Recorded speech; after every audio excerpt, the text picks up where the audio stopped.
I watched K-pop Demon Hunters this morning and thought that it was a great movie.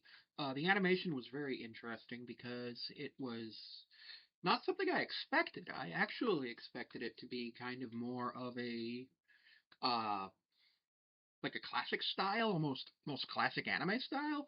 I had just heard from friends that it was a really good movie and I should watch it. But going in there, the only thing I really knew was that there were songs, and I was like, okay. Obviously, you can figure it out. K-pop, and then demon hunters. There's demons probably going to be hunted, and there's going to be K-pop. And there was. I absolutely enjoyed the opening sequence where Huntrix is on the plane, and then they have to fight demons, and then they get into the concert.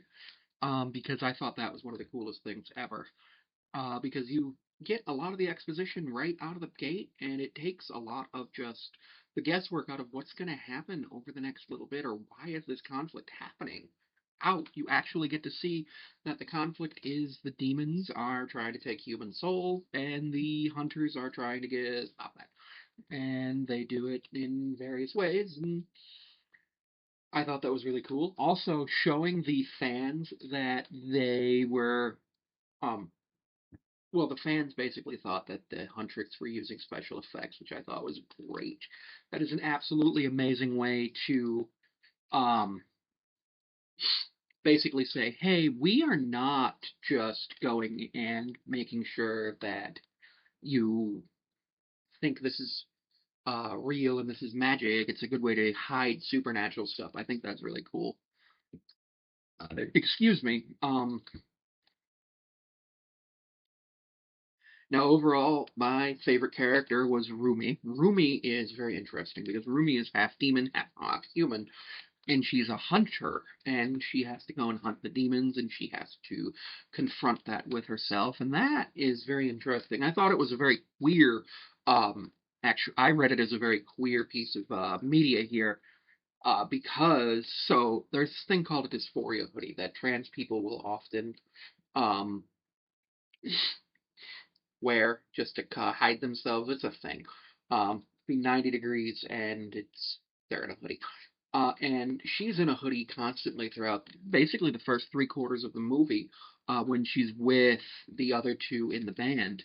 And it's because she's hiding her true self. She's hiding who she is because she can't show the patterns. And we see in the first scene how important the patterns are because the patterns are actually how we as the audience and they as the hunters are able to identify that somebody is a demon. And I think that is just a beautiful way because eventually the other two in the group realize she's a demon after the Idol Awards. Um,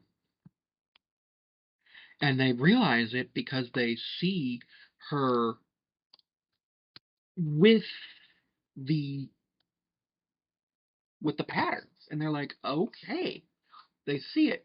At one point it was it Zoe? Yeah, it was Zoe. No, it was Mira. Mira says to Rumi, I thought I heard you talking to a demon the other day. And she was. It was Genu. And then that kind of gets a thing where it's like, oh, okay, we're thinking about it. What's going on here?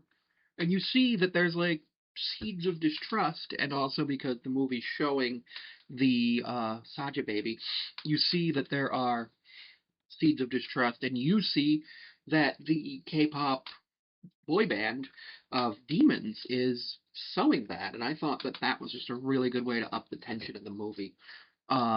Genu is another very, very interesting character because he talks about how he basically tried to make his family's life better, but realistically he didn't. He lies, and he lies because he tries to um, essentially use that to manipulate Rumi, and I thought that was really cool.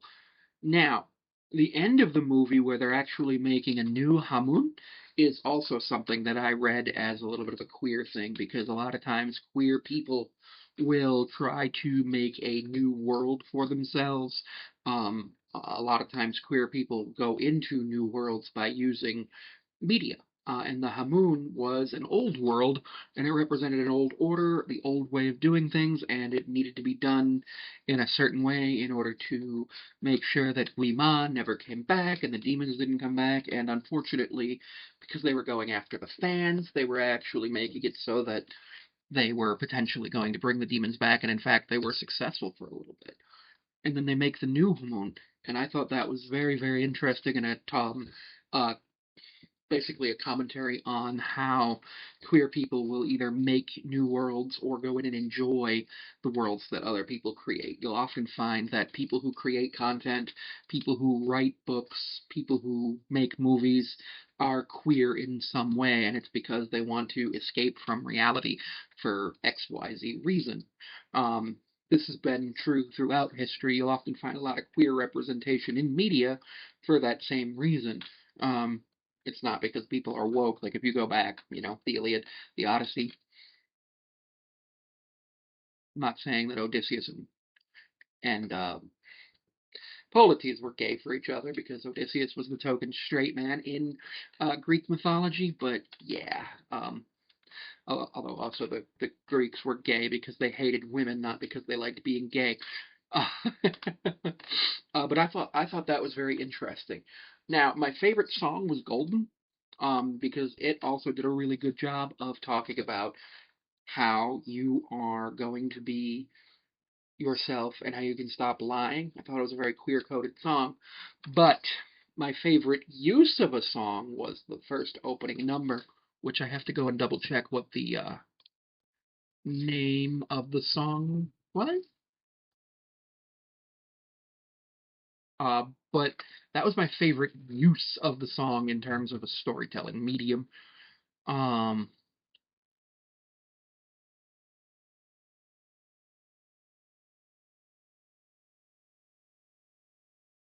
First one I think was how it's done. It kicks off the action and it shows you they're showing you how it's done, where they're battling the demons, make the landing, go into the final concert of their world tour. And I felt that that really was great for the storytelling because what it did is it showed you exactly what the point of the movie was. It got you into the movie and you're just like, yes, either this is for me or no, this is not for me. And you're right there and you got it. I thought that was a great use of that song, one of the best uses of a song in the opening number of a movie I've ever seen because it set up the movie perfectly. I give the movie 9.3 out of 10 stars.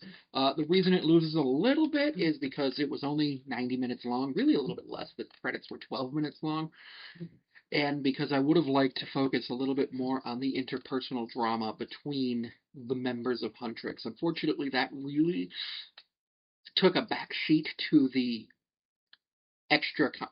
external conflict between Huntrix and the other group. And unfortunately, I feel like the movie could have been improved probably with another 15 minutes of runtime, with the majority of that runtime focused on how the interpersonal conflicts related to those external conflicts. Because, yeah, the group broke up because of the way that the demons of the ones that weren't Rumi were, and then that's how they found out she was a demon. Was they found out, oh, she's got the patterns, blah blah blah, and then yeah. But it felt it felt organic, but it also felt like there could have been more focus on it because doing that would have allowed us to see more reasons why the breakup happened, more logic behind the breakup, more ways that the breakup could have potentially been avoided, more reasons why. There were only two scenes with the interpersonal conflict. The first, like, big scenes with the interpersonal conflict. The first was at the tonic shop, which was interesting. I'm not going to make any comments on that with the current health secretary and things of that nature. Um, and the second scene was when Rumi is in her bedroom after the